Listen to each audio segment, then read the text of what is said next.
Friends, स्वागत है आप सभी का अपने चैनल फ्यूचर पॉइंट में। तो दोस्तों, आज की इस वीडियो में मैं बताने वाला हूं बिहार बोर्ड मैट्रिक परीक्षा 2026 के लिए सोशल साइंस का ऐसे क्वेश्चन जो बिहार बोर्ड में बार बार पूछे जाते हैं। तो इस वीडियो को शुरू से अंत तक देखिएगा, इस वीडियो को कहीं से स्किप मत कीजिएगा और इस चैनल पर नया है तो चैनल को सब्सक्राइब कीजिएगा और वीडियो को लाइक जरूर कीजिएगा। तो चलिए स्टार्ट करते हैं आज का वीडियो। तो दोस्तों, यहाँ पे आपका पहला नंबर प्रश्न है, चेका क्या है? बताइए कमेंट करके, चेका क्या है? याद रखिएगा, पुलिस दस्ता है। क्या है? तो पुलिस दस्ता है। आगे बढ़ते हैं अगला प्रश्न को। तो दोस्तों, यहाँ पे आपका अगला प्रश्न है, नागार्जुन परियोजना किस नदी पर स्थित है? आपका क्वेश्चन है, नागार्जुन परियोजना किस नदी पर स्थित है? तो याद रखिएगा, कृष्णा नदी पर स्थित है। किस नदी पर स्थित है? तो कृष्णा नदी पर स्थित है। आगे बढ़ते हैं अगला प्रश्न को। तो दोस्तों, यहाँ पे आपका अगला प्रश्न है, निम्न में से कौन अनवीकरणीय स्रोत है? आपका क्वेश्चन है, निम्न में से कौन अनवीकरणीय स्रोत है? तो याद रखिएगा, पेट्रोलियम है। क्या है? तो इनमें से पेट्रोलियम अनवीकरणीय स्रोत है, याद रखिएगा। आगे बढ़ते हैं अगला प्रश्न को। तो दोस्तों, यहाँ पे आपका अगला प्रश्न है, विश्व पर्यावरण दिवस किस दिन को मनाया जाता है? बताइए कमेंट करके, विश्व पर्यावरण दिवस किस दिन को मनाया जाता है? तो याद रखिएगा, किस दिन को मनाया जाता है?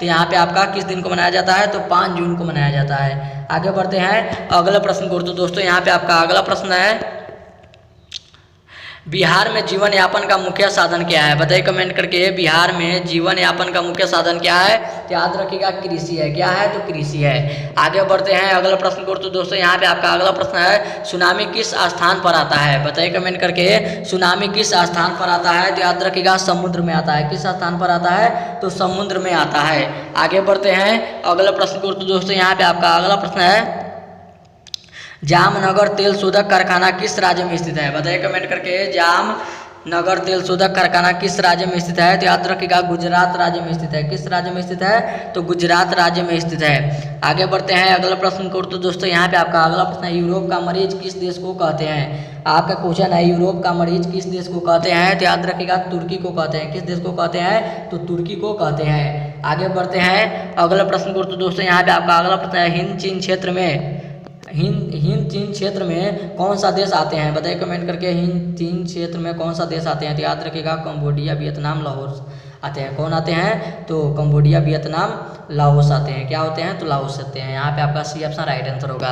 आगे बढ़ते हैं अगले प्रश्न को। तो दोस्तों, यहाँ पे आपका अगला प्रश्न है, भारत का प्रथम जल विद्युत संयंत्र की स्थापना कब हुई थी? आपका क्वेश्चन है, भारत का प्रथम जल विद्युत संयंत्र की संस्थापन कब हुई थी? बताइए कमेंट करके, संस्थापन कब हुई थी? तो याद रखिएगा, संस्थापन कब हुई थी? तो दार्जिलिंग में हुई थी। कब हुई थी? तो दार्जिलिंग में हुई थी। कहाँ हुई थी? तो दार्जिलिंग में हुई थी। यहाँ पे आपका कब नहीं हुई थी, कहाँ हुई थी? आगे बढ़ते हैं अगले प्रश्न को। तो दोस्तों, यहाँ पे आपका अगला प्रश्न है, बिहार की कितनी भूमि कृषि के अंतर्गत आती है? आपका क्वेश्चन है, बिहार की कितनी भूमि कृषि के अंतर्गत आती है? तो याद रखिएगा, कितनी आती है? तो 3/4 आती है। कितनी आती है? तो 3/4 आती है। यहाँ पे आपका बी ऑप्शन राइट आंसर होगा। चलिए चलते हैं अगला प्रश्न को। तो दोस्तों, यहाँ पे आपका अगला प्रश्न है, रेगुन मिट्टी किस मिट्टी का दूसरा नाम है? आपका क्वेश्चन है, रेगुन मिट्टी किस मिट्टी का दूसरा नाम है? तो याद रखिएगा, काली मिट्टी का नाम है। किस मिट्टी का नाम है? तो काली मिट्टी का नाम है। आगे बढ़ते हैं अगला प्रश्न को। तो दोस्तों, यहाँ पे आपका अगला प्रश्न है, बम्बई में पहला कपड़ा मिल कब खुला? आपका क्वेश्चन है, बम्बई में पहला कपड़ा मिल कब खुला? तो याद रखिएगा, कब खुला? तो 1853 को खुला था। कब खुला था? तो 1853 को खुला था। आगे बढ़ते हैं अगला प्रश्न को। तो दोस्तों, यहाँ पे आपका अगला प्रश्न है, खाद कारखाना कहाँ स्थित है? आपका क्वेश्चन है, खाद कारखाना कहाँ स्थित है? तो याद रखिएगा, बरौनी में स्थित है। कहाँ पे स्थित है? तो बरौनी में स्थित है। चलिए चलते हैं अगला प्रश्न को। तो दोस्तों, यहाँ पे आपका अगला प्रश्न है, सौर ऊर्जा निम्न में से किस प्रकार की ऊर्जा है? आपका क्वेश्चन है, सौर ऊर्जा निम्न में से किस प्रकार की ऊर्जा है? तो याद रखिएगा, नवीकरणीय ऊर्जा है। किस प्रकार की ऊर्जा है? तो नवीकरणीय है। आगे बढ़ते हैं अगला प्रश्न को। तो दोस्तों, यहाँ पे आपका अगला प्रश्न है, निम्न में से कौन सी प्राकृतिक आपदा नहीं है? आपका क्वेश्चन है, निम्न में से कौन सी प्राकृतिक आपदा नहीं है?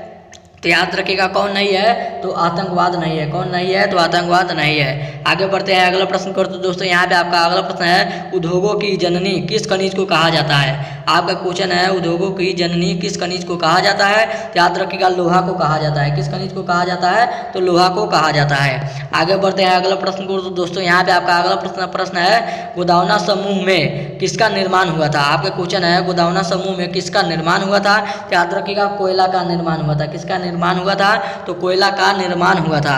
आगे बढ़ते हैं अगला प्रश्न को। तो दोस्तों, यहाँ पे आपका अगला प्रश्न है, मेटरनिक कौन था? आपका क्वेश्चन है, मेटरनिक कौन था? तो याद रखिएगा, ऑस्ट्रेलिया का चांसलर था। कौन था? तो ऑस्ट्रेलिया का चांसलर था।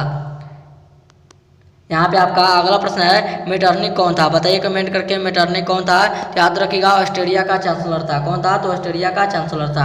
आगे बढ़ते हैं अगले प्रश्न को। तो दोस्तों यहाँ पे आपका अगला प्रश्न है, दल बदल कानून किस पर लागू होता है? आपका क्वेश्चन है, दल बदल कानून किस पर लागू होता है? तो याद रखिएगा सांसद और विधायकों पर लागू होता है। किस पर लागू होता है? तो सांसद और विधायकों पर लागू होता है। और ये था आपका वीडियो का लास्ट क्वेश्चन। अब वीडियो यहीं पे खत्म करते हैं। उम्मीद करते हैं आप वीडियो आप सभी को बहुत ही अच्छा लगा होगा। तो इस वीडियो में जाते जाते इस वीडियो को जरूर एक लाइक कर दीजिएगा और चैनल पर नया है तो चैनल को सब्सक्राइब जरूर कीजिएगा। तब तक मिलते हैं अगला वीडियो में। तब तक bye bye, thank you for watching. मिलते हैं अगला वीडियो में।